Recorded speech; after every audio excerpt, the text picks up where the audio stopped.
আসসালামু আলাইকুম বন্ধুরা, আমি আজকে দেখাবো 6x6 রুবিক্স কিউবের কীভাবে দ্বিতীয় লেয়ার, তৃতীয় লেয়ার, চতুর্থ লেয়ার এবং পঞ্চম লেয়ারটি সলভ করতে হয়। আমার ভিডিওটিতে আপনারা যদি নতুন হয়ে থাকেন অবশ্যই আমার চ্যানেলটি সাবস্ক্রাইব করবেন এবং ভিডিওটি না টেনে সম্পূর্ণ ভিডিওটি দেখবেন, তাহলে 6x6 রুবিক্স কিউবের লেয়ারগুলো কীভাবে সলভ করতে হয় আপনারা এটা খুব সহজে শিখতে পারবেন। তো চলুন কীভাবে লেয়ারগুলো সলভ করতে হয় আমি আপনাদেরকে দেখিয়ে দিচ্ছি।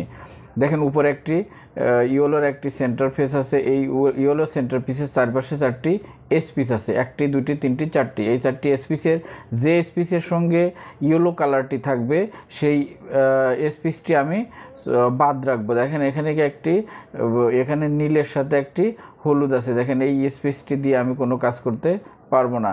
এখানে দেখেন অবশিষ্ট তিনটি এসপিস, এখানে ইয়েলো নেই, এখানেও ইয়েলো নেই, এখানেও ইয়েলো নেই। এই তিনটি এসপিসের যে কোনো একটি এসপিস দিয়ে আমি কাজ শুরু করব। এখানে দেখেন আছে কি, এখানে আছে সবুজ, এখানে আছে কমলা। এই কমলা স্পিসটির যে সেন্টার স্পিস আছে সেই সেন্টার স্পিসের সাথে মিলিয়ে রাখবেন।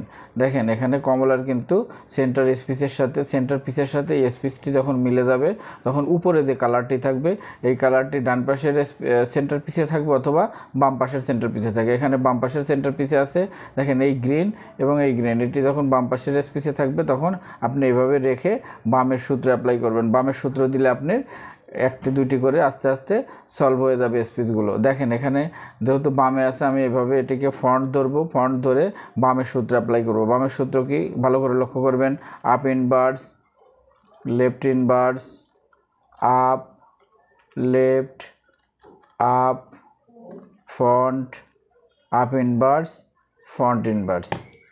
দেখেন আমার নিচের সাদাটি কিন্তু নষ্ট হয়নি এবং একটি স্পিস কিন্তু এখানে সলভ হয়ে গিয়েছে।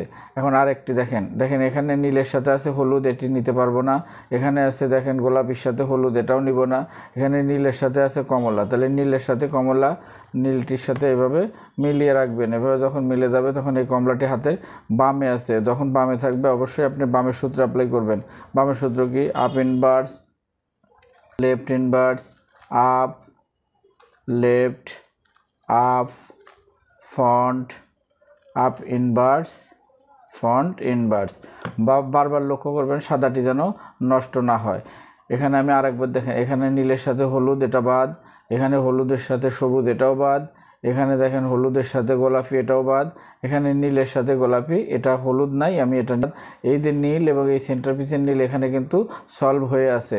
তো এই গোলাপিটি হাতের, দেখেন আমি এতক্ষণ লেফটের সূত্র দিয়েছি, এখন কিন্তু এই গোলাপিটি হাতের ডান পাশের সেন্টারে আছে, অর্থাৎ আমি রাইটের সূত্র অ্যাপ্লাই করব। রাইটের সূত্র কি ভালো করে খেয়াল করবেন, up, right, up inverse, right inverse, up inverse, front inverse, up, front. দেখেন সাদা ঠিক আছে এবং আমার দেখেন একটি দুটি তিনটি, অর্থাৎ সবগুলো দেখেন সবগুলো লেয়ার কিন্তু সলভ হয়ে গেছে, অর্থাৎ 1 2 3 4টি আর নিচেরটি আগেই সলভ করেছিলাম।